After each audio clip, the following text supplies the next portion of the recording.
Dorothy Jane Scott.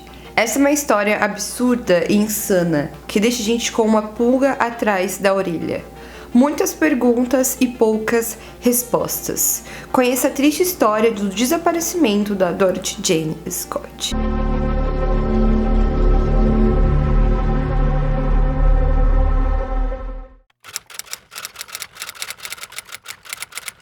Antes de começar o caso de hoje, prazer, meu nome é Mayara, sejam bem-vindos ao canal Estante de Crimes. Se você é novo por aqui, se inscreva no canal, deixe o seu like, compartilhe esse vídeo para me ajudar no engajamento.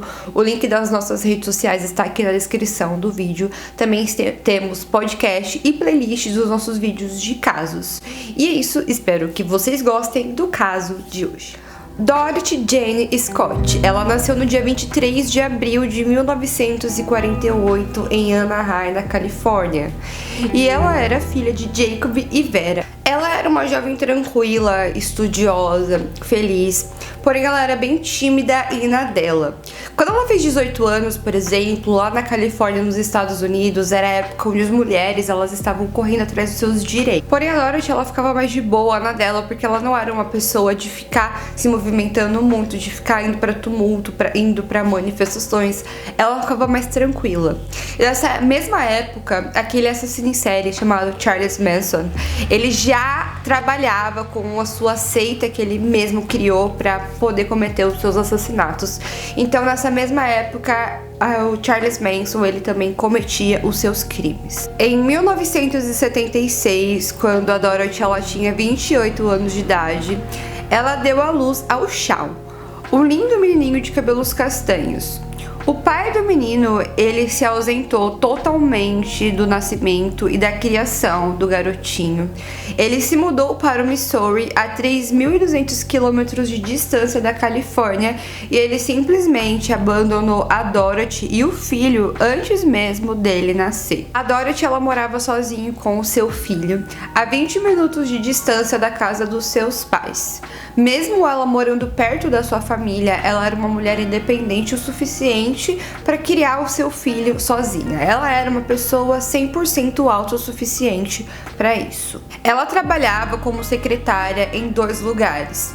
E como o trabalho era perto da casa dela e ela morava perto da casa dos pais, isso era algo muito bom para ela, porque ela conseguia deixar o seu filho com os pais para que ela pudesse ir para o trabalho. Uma das lojas que ela trabalhava se chamava Psycho Shop, que era a loja do seu pai. Então ainda ela tinha essa flexibilidade de trabalhar na loja, numa empresa da própria família. Então, meio período ela trabalhava na loja do pai e no outro período ela trabalhava como secretária numa loja de perfume. A Dorothy era conhecida por seus colegas como confiável e organizada. Seus amigos e familiares a descreviam como uma ótima mãe, uma amiga carinhosa e profundamente comprometida com a sua fé cristã. Ela não usava drogas nem saía para beber, preferindo ficar em casa ou passar um tempo com o seu filho ou ir para a igreja.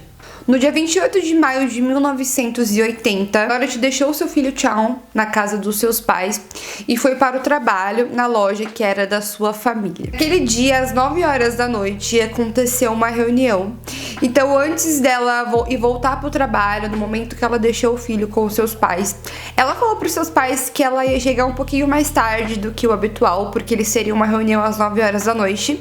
E se teria algum problema, eles ficariam um pouquinho a mais com a criança. E os pais dela falou que não, tudo bem, tudo certo, ela podia ir trabalhar e participar da reunião, que eles iriam cuidar do menino sem nenhum problema. Lá no trabalho, durante a reunião, um dos amigos da Dorothy, que se chamava Conrad, ele apresentou uns ferimentos em seus braços, como se ele tivesse sido picado por aranhas ou por bichos. E tipo assim, aqueles ferimentos começou a inchar e ficar muito vermelho.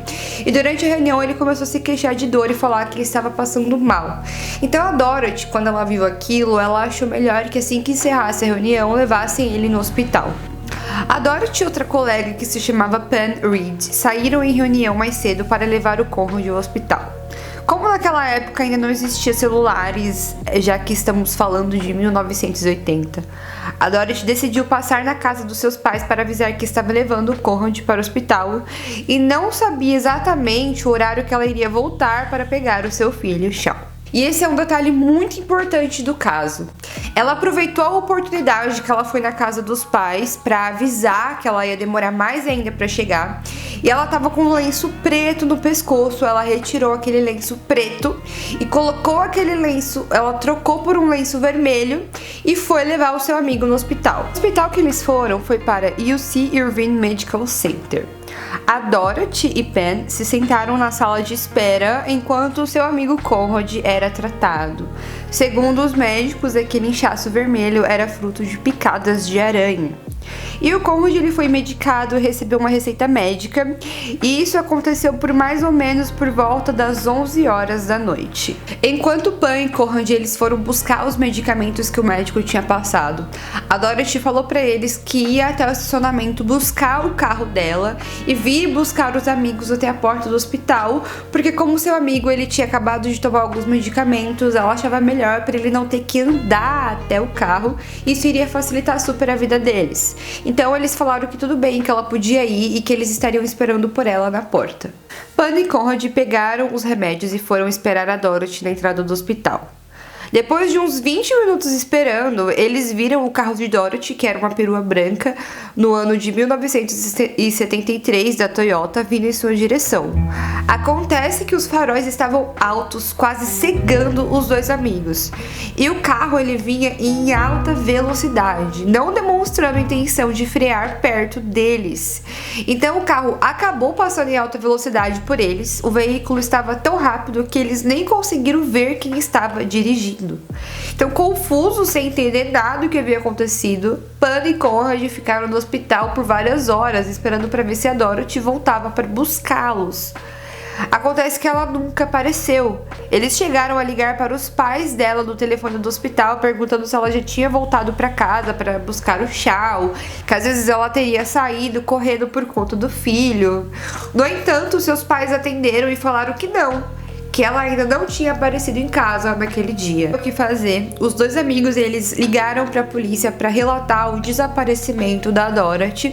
Ao mesmo tempo, os pais dela também ligaram para relatar o desaparecimento dela, porque aquela atitude, aquela ação era muito estranha. Porém, era 1980 e a Dorothy ela era uma mulher adulta, maior de idade, ela era independente. E como naquela época as mulheres elas estavam correndo atrás dos seus direitos, o feminismo estava vindo com tudo em cima da sociedade, a polícia não quis dar muita atenção para o desaparecimento da Dorothy. Eles não viram isso como um desaparecimento ou como um sequestro ou como um crime. Na verdade, eles simplesmente não deram atenção para o que tinha acontecido com ela. Dia 29 de maio, às cerca das 4h30 da tarde, cerca de mais ou menos umas 5 horas após a Dorothy ter sido vista pela última vez, o seu carro foi descoberto em Santana, a cerca de 16 quilômetros de distância da Irvine Medical Center. Quem quer que tenha sequestrado Dorothy dirigiu seu carro até um beco, colocou fogo nele e saiu fora. Se a polícia não tinha dado muita bola antes pro caso, com o carro de Dorothy incendiado, as coisas mudou um pouco de caminho. Alguns meses antes da Dorothy desaparecer, ela recebia ligações muito estranhas de uma pessoa que ela conhecia. As pessoas estavam desconfiadas que essa ligação era de algum homem, que ela tinha algum tipo de envolvimento ou teve em algum momento da sua vida algum tipo de envolvimento. Já que em algumas ligações a Dorothy ela era ameaçada. Em outras ligações, essa mesma pessoa dizia que amava a Dorothy e precisava ficar com ela. Conforme foi passando o tempo, essa obsessão por essa pessoa que fazia ligações para Dorothy começou a ficar uma coisa mais absurda. Nas ligações, essa pessoa descrevia para ela a roupa que ela estava usando, aonde ela tinha ido, a rotina dela, as coisas que ela fazia, quem ela conversou durante o dia. Então, basicamente, ela estava conversando com uma pessoa por telefone que ninguém sabia, mas que essa pessoa sabia tudo da vida dela. Isso porque a mãe da Dorothy, a Vera, ela sabia dessas ligações que a filha recebia. E ela começou a ficar mais preocupada quando a Dorothy relatou para a mãe que ela recebeu uma ligação desse homem. E nessa ligação, ele estava muito nervoso e ele disse que ia matar a Dorothy, ia cortar ela em pedacinhos. Certa vez, esse stalker ligou para a Dorothy e falou para ela assim: "Vai até o lado de fora, deixei um presente para você." E quando a Dorothy saiu de casa, foi até o quintal, viu que alguém tinha deixado uma rosa no para-brisa do seu carro. Com todas essas ligações, a Dorothy não se sentia mais segura dentro de casa, no trabalho ou lugar algum, sabendo que havia uma pessoa perigosa e desequilibrada observando cada movimento seu. Curiosamente, antes dela desaparecer, uma semana antes, ela começou a fazer aulas de luta, como por exemplo de karatê, e ela falou para os pais dela que ela estava considerando realmente comprar uma arma para se defender. Eu só não entendo porque ela se sentia tão ameaçada, a família sabia e ela não falou nada para a polícia. Mas a Dorothy, ela desapareceu e a polícia estava investigando seu desaparecimento e quem foi a pessoa que tinha sequestrado ou que poderia ter sequestrado a Dorothy. E mesmo ela desaparecida e sequestrada, as ligações não pararam e as ligações começaram a ser direcionadas à sua família. A primeira ligação após o desaparecimento foi feita para a casa de Jacob e Vera, que eram os pais da Dorothy, uma semana depois da Dorothy ter desaparecido. A Vera estava sozinha em casa e a voz do outro lado do telefone disse: "Você é parente da Dorothy Scott?" E a Vera respondeu que sim. Então a voz rebateu: "Estou com ela", e desligou o telefone. Naquele tempo as autoridades já estavam atrás da Dorothy e eles não tinham nenhuma pista do que podia ter acontecido com ela, a menos essa ligação, que poderia ser uma pista de quem teria sequestrado a Dorothy e também uma esperança para que ela ainda estivesse viva sobre posse dessa pessoa maluca que ficava ligando para a família dela. Vera e Jacob, eles também foram instruídos pela polícia a não falarem nada para a mídia do que tinha acontecido porque ia atrapalhar na investigação, mas como a investigação estava muito lenta, a polícia não estava trabalhando muito em cima do desaparecimento da Dorothy. Os pais dela foram até um jornal local e eles falaram para esse jornal para que eles pudessem jogar na mídia o que tinha acontecido com a filha, para que pudesse ajudar a ter mais pistas para encontrar a Dorothy. O jornal publicou uma matéria sobre a Dorothy e as circunstâncias que envolveram seu desaparecimento. E claro, de olho nas notícias, aquele stalker que ficava ligando para a família da Dorothy, a pessoa desconhecida, ligou para o editor do jornal, Pat Riley, e disse assim para ele: "Eu matei ela, eu matei Dorothy Scott. Ela era meu amor, eu a peguei me traindo com outro homem. Ela negou ter outra pessoa, mas eu matei ela." Essa pessoa ligou de novo também e ela deu detalhes sobre a Dorothy, sobre o que aconteceu com ela. E a polícia viu que esses detalhes eram minuciosos e que apenas uma pessoa que realmente soubesse o que tinha acontecido com a Dorothy saberia dar esses detalhes. Ele deu detalhes do tipo que ela estava usando um lenço vermelho na noite que ela desapareceu e que ela estava no hospital porque o seu amigo Conrad tinha sido picado por uma aranha e ela tinha ido socorrer esse seu amigo.